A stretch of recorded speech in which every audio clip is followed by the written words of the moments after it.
Assalamualaikum warahmatullahi wabarakatuh. Selamat siang, Pak Haris. Selamat siang, teman-teman semua. Kami dari kelompok Risora Good, yaitu kelompok 3, akan mempresentasikan hasil kerja kami terkait frozen food. Next. Jadi kelompok kami itu terdiri dari, pertama ada Sidik Nur Sutrisno dengan NIM tertera, Yuni Sofia Lauren dengan NIM tertera, Nindira Wulan Asri Kanilaras dengan NIM tertera, dan terakhir ada Rizky Jonathan dengan NIM tertera. Next. Yang pertama itu ada Our Company. Nama perusahaan kami itu ada Risol. Jenis produk yang kami jual itu makanan, tepatnya itu adalah frozen food. Tagline yang kami miliki itu ada good price and delicious taste, dengan nomor telepon sebagai kontak person 0895 333 22909, dan dengan pendiri yaitu Nindra Wulan, Sidik Nur, Yuni Sofia, dan Rizky Jonathan. Next. Tentang produk. Produk yang kami produksi yaitu Risora Good dalam bentuk frozen food. Risora Good ini merupakan makanan yang sudah ada sejak lama, namun tetap dicari oleh masyarakat. Yang membedakan produk kami dengan produk lainnya adalah adanya beberapa varian rasa Risora Good. Dengan variasi rasa Risora Good diharapkan dapat menarik minat konsumen. Risora Good ini dikemas menggunakan box makan plastik sehingga dapat memudahkan produsen dalam proses pengemasan dan memudahkan konsumen dalam proses penyimpanannya. Kami memiliki variasi rasa Risora Good itu 2 variasi. Yang pertama ada barbecue dan yang kedua ada black pepper. Dan selanjutnya next. Oke, ada target dari penjualan kami itu yang pertama ada berdasarkan usia dan yang kedua itu ada berdasarkan domisili. Dari mananya itu akan dijelaskan oleh Sidik.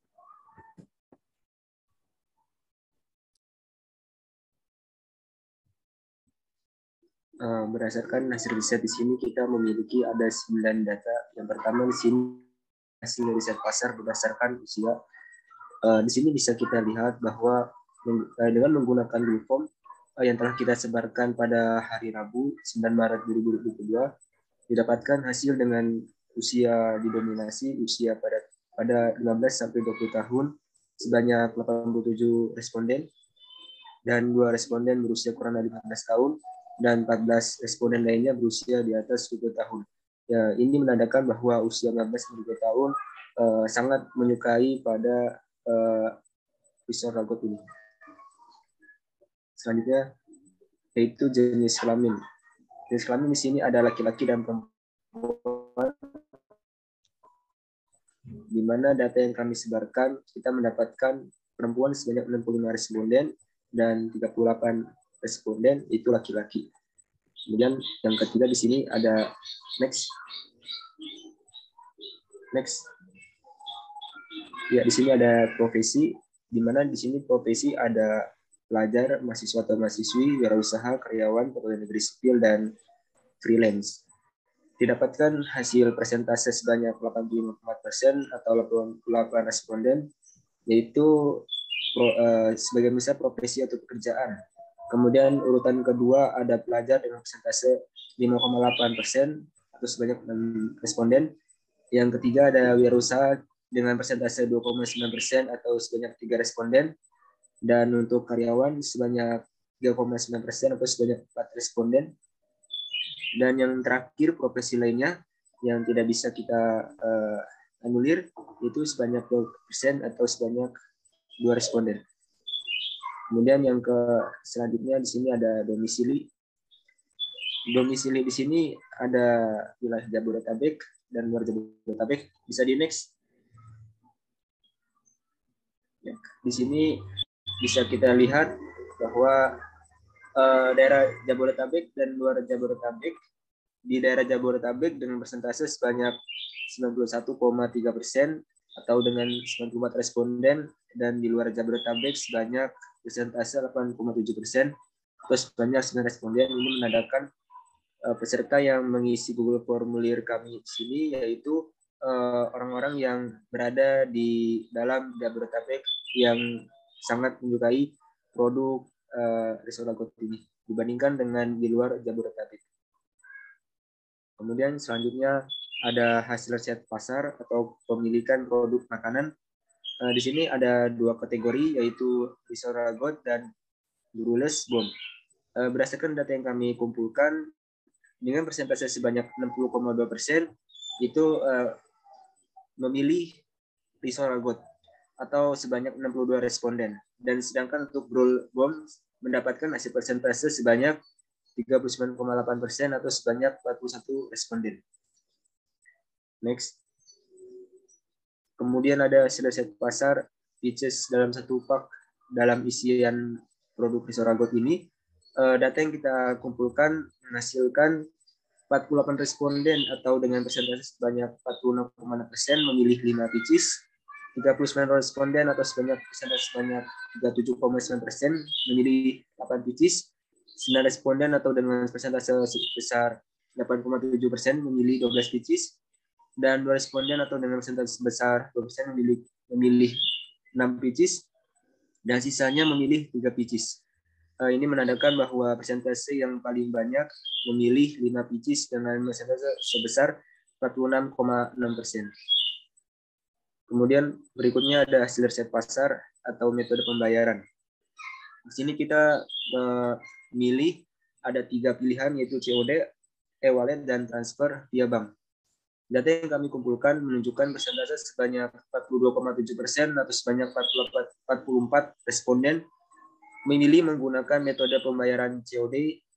Untuk pemesanan e-wallet mendapatkan persentase sebesar 39,8% atau sebanyak 41 responden, dan yang terakhir melalui metode transfer via bank yaitu 17,5% atau sebanyak 18 responden. Kemudian berikutnya ada hasil riset pasar berdasarkan e-commerce. Di sini kita memilih ada Shopee Food, GrabFood, GoFood, semuanya digunakan. Kalau bisa ketiganya, kenapa tidak? Kemudian yang terakhir jualan teman. Lalu data di sini kita berhasil mengumpulkan persentase sebanyak 45,6% atau sebanyak 47% memilih dari responden, yaitu Shopee Food. Setelah Shopee Food, e-commerce yang paling sering digunakan yaitu GoFood dengan persentase sebanyak 40,8% atau sebanyak 42 responden, dan yang terakhir GrabFood atau dengan berhasil mengumpulkan 10,7% atau sebanyak 11 responden. Data ini kita kumpulkan berdasarkan dari responden yang kita berhasil kita kumpulkan, yaitu sebanyak 103 responden. Next.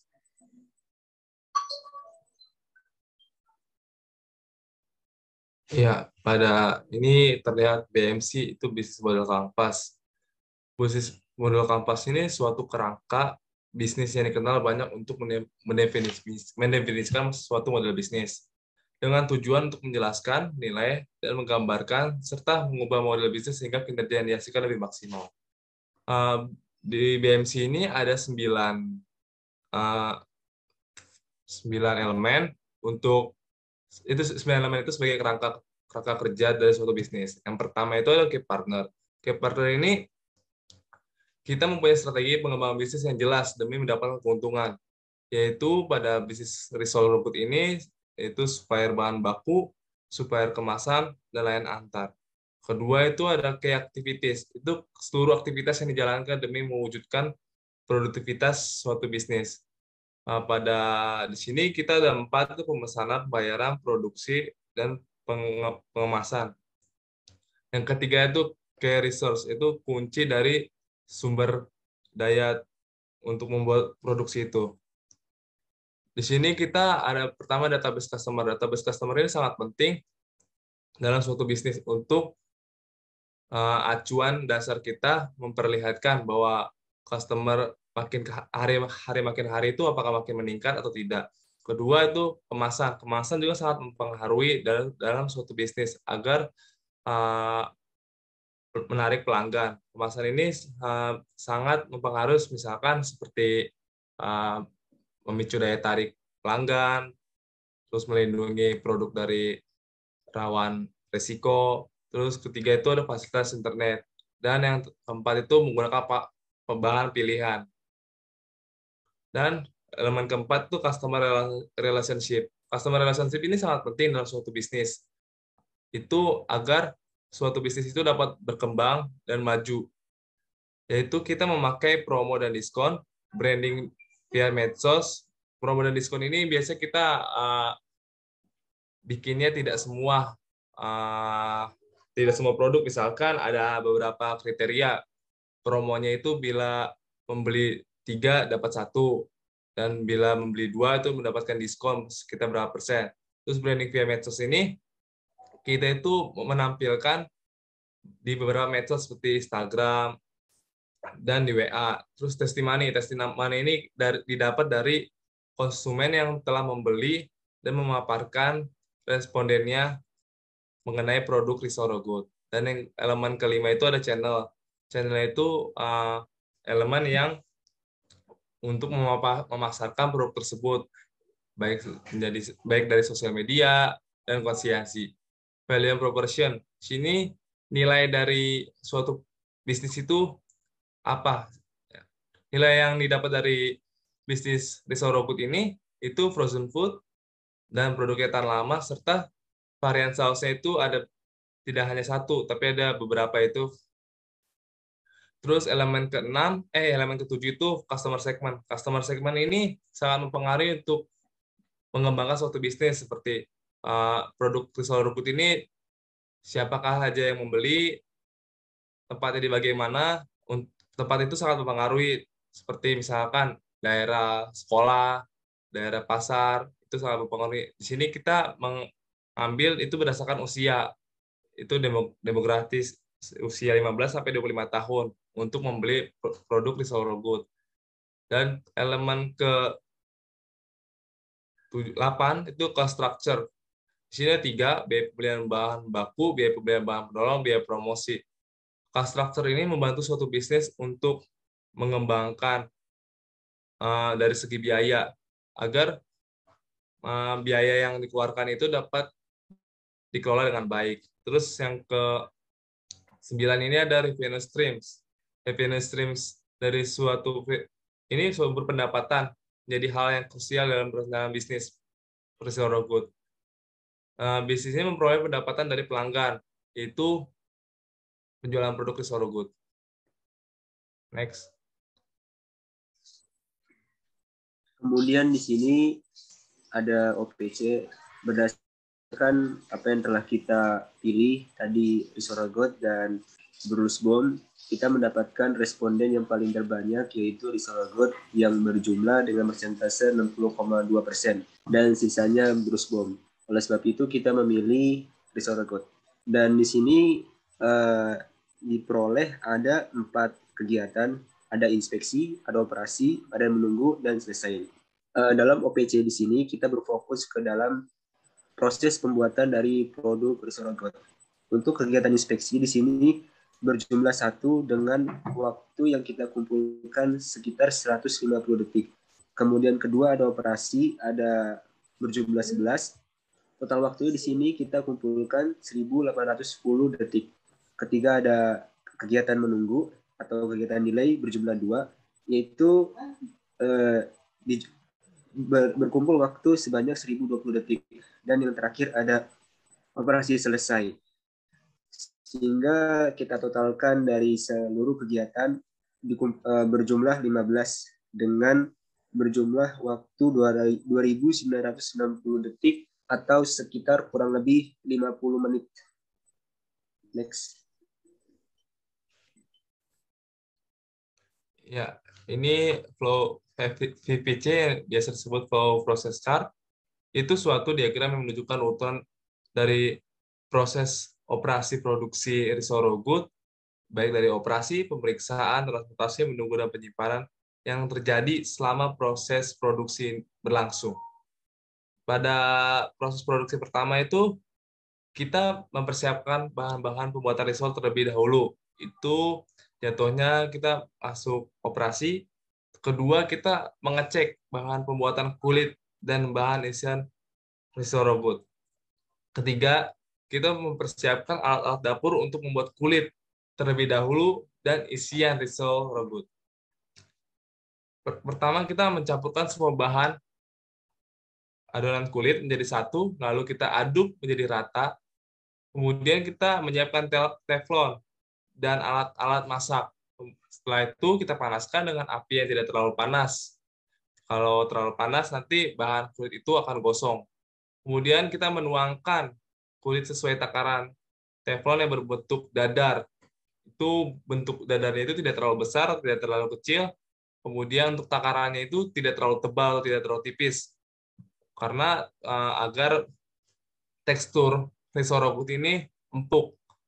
Kemudian kita setelah sembari kita membuat kulit, kita tuh mempersiapkan bahan isi risotto dengan memanaskan wajan yang satunya lagi, kemudian memasukkan margarin. Kemudian setelah mempersiapkan wajan dan memasukkan margarin, kita tuh masukkan bawang putih dan bawang bombay ke dalam wajan itu. Kemudian kita tumis secara perlahan hingga tercium harumnya. Kemudian menambahkan terigu secara perlahan-lahan, lalu aduk dengan kecepatan hingga tercampur rata. Lalu kita masukkan susu full cream dan aduk lagi hingga rata secara perlahan. Setelah kita aduk hingga mendidih, kita masukkan wortel, kentang, dan ayam yang telah dipotong-potong kecil. Lalu kita aduk lagi, lalu bumbui dengan garam, merica, kaldu, jamur, dan kepala bubuk, dan lain-lain. Kemudian setelah mencampurnya dengan rata, adonan isian risotto, kita matikan api. Kemudian kita menunggu hingga dingin. Karena bila kita memasukkan isian itu panas, itu akan mempengaruhi kualitas risotto nantinya.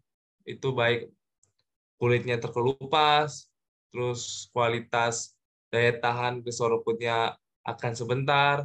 Setelah itu bahan isian yang satunya lagi sudah siap digunakan, kita mempersiapkan bahan isian dan kulit risolnya, kemudian kita ambil satu lembar kulit risol, isi dengan isian, lalu lipat hingga berbentuk risol pada umumnya, yang biasa disebut berbentuk tabung tertidur. Lalu kita celupkan ke dalam telur yang sudah dikocok, kemudian dibolak-balik pada tepung roti agar tercampur rata. Setelah kita membalurkan risotto dari telur ke tepung roti, kita kemas risotto ini ke dalam tin wall. Lalu kita masukkan box tin wall risotto ini ke dalam freezer untuk siap dikirimkan. Kisaran waktu flow proses start ini sekitar 4 jam 15 menit.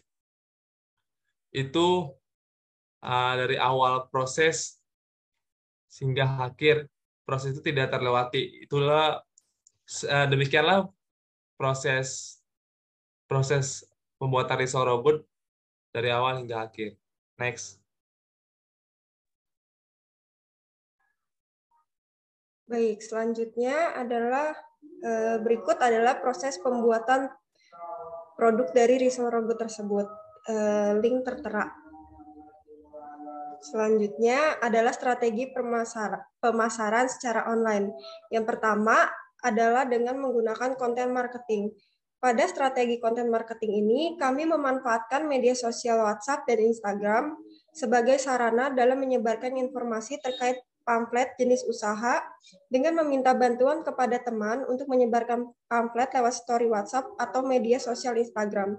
Karena menurut kami strategi ini tergolong sangat membantu menyebarkan informasi dengan cepat dan mudah, karena hampir semua orang menggunakan media sosial tersebut. Yang kedua adalah affiliate marketing. Pada strategi ini, kami memanfaatkan media sosial Instagram sebagai sarana dalam bekerja sama dengan pengusaha lainnya dalam memasarkan produk risol.